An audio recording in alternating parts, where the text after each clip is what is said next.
Assalamualaikum warahmatullahi wabarakatuh. Perkenalkan, nama saya Devianita, mahasiswa dari Politeknik Kesehatan Kementerian Kesehatan Kalimantan Timur, Prodi D3 Keperawatan Samarinda. Di video ini saya akan mempresentasikan karya tulis ilmiah saya dengan metode case review yang berjudul Asuhan Keperawatan Lansia dengan Hipertensi di Panti Sosial Tresnawerdan di Warnapuri, Samarinda. Untuk gambaran dan lokasi studi kasus ini dilakukan di Panti Sosial Tresnawerdan di Warnapuri, Samarinda yang beralamatkan di Jalan Mejen Sutoyo, Samarinda. Studi kasus ini dilakukan pada lansia yang memiliki riwayat hipertensi grade 1. Dan yang pertama saya akan membacakan identitas dari klien 1 yang berinisial Nyonya S, berumur 78 tahun, berjenis kelamin perempuan, beragama Islam, dan pendidikan terakhir tidak bersekolah, pekerjaan sebelumnya wira swasta, alamat sebelum tinggal di Panti, Jalan Cipto Mangunkusumo, Kabupaten Kutai Kartanegara. Klien masuk Panti pada tahun 2016 dan di kamar 1 Pelamboyan, penanggung jawab Indah Indriani, pekerjaan penanggung jawab pengasuh Wisma, dan sumber informasi dari anamnesa. Ini adalah identitas klien 2 yang berinisial Nyonya G, berumur 80 tahun dan berjenis kelamin perempuan, beragama Islam, pendidikan terakhir tidak bersekolah, pekerjaan sebelumnya ibu rumah tangga, dan alamat sebelum tinggal di Panti Jalan Kehewanan. Klien masuk ke Panti pada tahun 2015. Klien di kamar 3 ruang Bougainville dan penanggung jawab klien bernama Jaka, pekerjaan penanggung jawab pengasuh Wisma, dan sumber informasi dari anamnesa. Berikut diagnosa yang muncul dari kedua klien yaitu sama. Yang pertama adalah nyeri kronis berhubungan dengan ketidakseimbangan neurotransmitter, dan yang kedua adalah gangguan mobilitas fisik berhubungan dengan penurunan kekuatan otot, dan yang ketiga gangguan memori berhubungan dengan proses penuaan, dan yang keempat adalah defisi pengetahuan berhubungan dengan kurang terpaparnya informasi, dan yang terakhir resiko jatuh berhubungan dengan usia lebih dari 65 tahun. Berikut pada saat evaluasi, pada hari ketiga terdapat 4 masalah keperawatan yang teratasi sebagian pada klien 1, yaitu nyeri kronis berhubungan dengan ketidakseimbangan neurotransmitter, gangguan mobilitas fisik berhubungan dengan penurunan kekuatan otot, gangguan memori berhubungan dengan proses penuaan, defisi pengetahuan berhubungan dengan kurang terpaparnya informasi, sedangkan masalah keperawatan yang teratasi yaitu resiko jatuh berhubungan dengan usia lebih dari 65 tahun. Sedangkan pada klien 2 terdapat 3 masalah keperawatan teratasi sebagian, yaitu nyeri kronis berhubungan dengan ketidakseimbangan neurotransmitter, gangguan mobilitas fisik berhubungan dengan penurunan kekuatan otot, dan gangguan memori berhubungan dengan proses penuaan, dan yang belum teratasi ialah resiko jatuh. Selanjutnya masuk ke pembahasan dengan diagnosa keperawatan nyeri kronis berhubungan dengan ketidakseimbangan neurotransmitter. Pada klien 1 mengeluhkan lehernya terasa nyeri dan kaku disertai dengan pusing. Nyeri seperti tusuk-tusuk dan skala nyeri 5, waktu nyeri hilang timbul. Klien terlihat memijiti daerah tengkuk dengan tekanan darah 140/90 mm air raksa. Dan pada klien 2 mengeluhkan nyeri terasa tertindih beban pada daerah tengkuk dengan skala nyeri 4. Nyeri hilang timbul, klien tampak memegangi daerah belakang tengkuk dengan tekanan darah 150/100 mm air raksa. Hal ini sejalan dengan teori menurut Rowin pada tahun 2000, di mana salah satu tanda hipertensi adalah nyeri pada tengkuk dikarenakan pembuluh darah yang menyempit dan dapat menghambat aliran darah. Sedangkan menurut Dali Marta pada tahun 2008, pembuluh darah yang ada di sekitar leher menjadi menyempit dengan berkala, sehingga leher akan mengalami pengerutan baik otot leher maupun pembuluh darahnya. Selanjutnya diagnosa yang kedua yaitu gangguan mobilitas fisik berhubungan dengan penurunan kekuatan otot. Pada klien 1 mengatakan susah berjalan karena lututnya terasa kaku sejak 3 tahun lalu. Terkadang untuk beraktivitas klien memerlukan bantuan orang lain. Dan pada klien 2 mengatakan tidak kuat untuk berjalan jauh dan klien juga mengatakan tidak kuat untuk berdiri lama. Data tersebut sesuai dengan teori Hastini pada tahun 2016. Perubahan normal akibat penuaan dini paling jelas terlihat pada sistem muskuloskeletal berupa penurunan otot secara keseluruhan pada usia 80 tahun mencapai 30% sampai 80%. Perubahan ini menyebabkan hambatan mobilitas fisik pada lansia. Dampak fisik ini dari hambatan mobilitas fisik paling jelas terlihat pada sistem muskuloskeletal berupa penurunan kekuatan dan ketegasan otot, kontraktur yang membatasi mobilitas sendi, kekuatan dan nyeri pada sendi. Berikut diagnosa yang ketiga ialah gangguan memori berhubungan dengan proses penuaan. Pada klien 1 mengatakan lupa tanggal hari ini, klien lupa nama tempat ini, klien lupa nama alamat panti, dan klien mengatakan lupa tahun lahir karena sudah lama, dan klien juga lupa cara berhitung.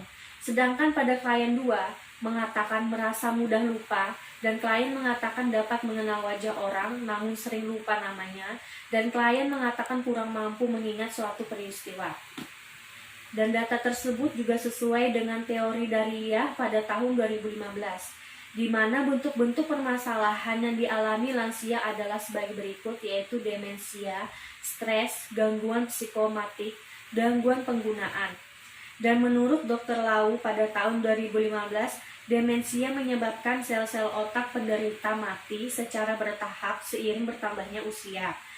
Pasien demensia bukan saja menjadi pelupa, tetapi juga memiliki masalah pemahaman bahasa dan pembelajaran, perhitungan dan penilaian, seperti yang dialami oleh klien 1.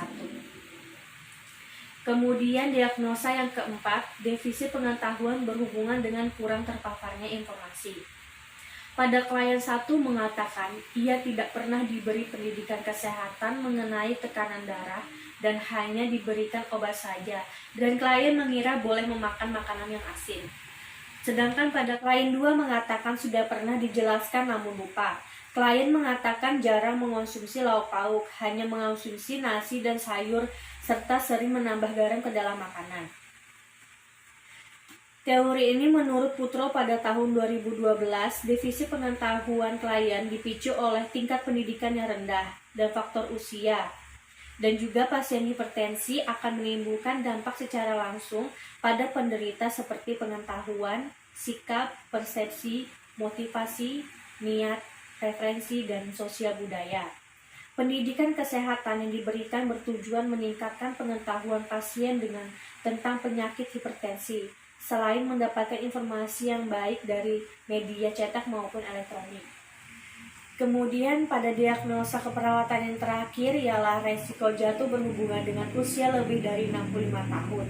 Klien 1 mengatakan pernah terjatuh 3 tahun yang lalu akibat jalanan Wisma yang licin dengan skala Mohs 50, dan pada klien 2 memiliki diagnosa sekunder lebih dari 1 diagnosa. Dan klien terlihat berjalan dengan berpegangan dengan benda-benda sekitar dan dengan skala Mohs 55. Menurut Rubenstein et al. Pada tahun 2002, lansia yang berisiko jatuh terutama berusia lebih dari 65 tahun, dan beberapa di antaranya mengalami cedera ringan hingga berat akibat jatuh. Dan menurut Nugroho pada tahun 2008, gangguan muskuloskeletal menyebabkan gangguan gaya berjalan yang menyebabkan meningkatnya resiko jatuh pada lansia. Kemudian masuk ke sesi terakhir, yaitu kesimpulan. Pada hasil pengkajian yang didapatkan dari kedua kasus menunjukkan adanya tanda dan gejala yang sama oleh kedua klien. Umumnya keluhan yang dirasakan klien 1 dirasakan juga oleh klien 2. Namun juga ada perbedaan keluhan dari klien, ialah pada klien 1 mengeluhkan nyeri di tengkuk disertai dengan kekakuan. Tanda dan gejala yang muncul yang dirasakan oleh klien 2 yaitu adanya nyeri di daerah tengkuk, sakit kepala, tetapi tidak dirasakan kekakuan pada leher oleh klien 2. Lalu masuk ke diagnosa keperawatan. Diagnosa keperawatan yang muncul pada kedua klien umumnya pun sama. Kedua klien sama-sama memiliki diagnosa, yaitu nyeri kronis berhubungan dengan ketidakseimbangan neurotransmitter. Diagnosa yang kedua, gangguan mobilitas fisik berhubungan dengan penurunan kekuatan otot. Diagnosa yang ketiga, gangguan memori berhubungan dengan proses penuaan. Diagnosa yang keempat, defisit pengetahuan berhubungan dengan kurang terpaparnya informasi. Dan diagnosa yang terakhir, resiko jatuh berhubungan dengan usia lebih dari 65 tahun. Lalu masuk intervensi. Intervensi pun yang disusun disesuaikan dengan diagnosa yang diangkat. Kedua klien memiliki diagnosa yang sama, yaitu nyeri kronis berhubungan dengan ketidakseimbangan neurotransmitter, gangguan mobilitas fisik berhubungan dengan penurunan kekuatan otot, gangguan memori berhubungan dengan proses penuaan, defisit pengetahuan berhubungan dengan kurang terpapar informasi, dan yang terakhir, resiko jatuh berhubungan dengan usia lebih dari 65 tahun. Lalu masuk ke implementasi. Implementasi keperawatan disesuaikan dengan rencana keperawatan tindakan yang telah disusun. Implementasi keperawatan yang dilakukan pada beberapa diagnosa dalam proses implementasi dilakukan sesuai dengan rencana yang dibuat dan tidak menemukan adanya perbedaan intervensi yang dibuat dengan implementasi yang dilakukan. Lalu masuk ke hasil akhir, yaitu evaluasi. Hasil evaluasi yang dilakukan pada kedua klien menunjukkan tanda dan gejala yang sama. Kedua klien mengatakan merasa lebih nyaman dan rileks setelah dilakukan kompres hangat untuk mengurangi nyeri pada tengkuk. Dan kedua klien menunjukkan skala nyeri yang berkurang. Diagnosa yang kedua pada klien, gangguan mobilitas fisik selama perawatan, klien dapat melakukan aktivitas harian seperti biasanya secara mandiri. Namun terkadang klien masih membutuhkan bantuan. Pada diagnosa yang ketiga, klien 1 dan klien 2 menunjukkan adanya peningkatan dalam status mental gerontik. Dan pada diagnosa yang keempat, klien menunjukkan peningkatan pengetahuan selama perawatan. Dan pada diagnosa yang kelima, selama perawatan resiko jatuh pun tidak terjadi pada klien 1 dan klien 2. Sekian presentasi dari karya tulis ilmiah saya. Kurang lebihnya mohon maaf. Wassalamualaikum warahmatullahi wabarakatuh.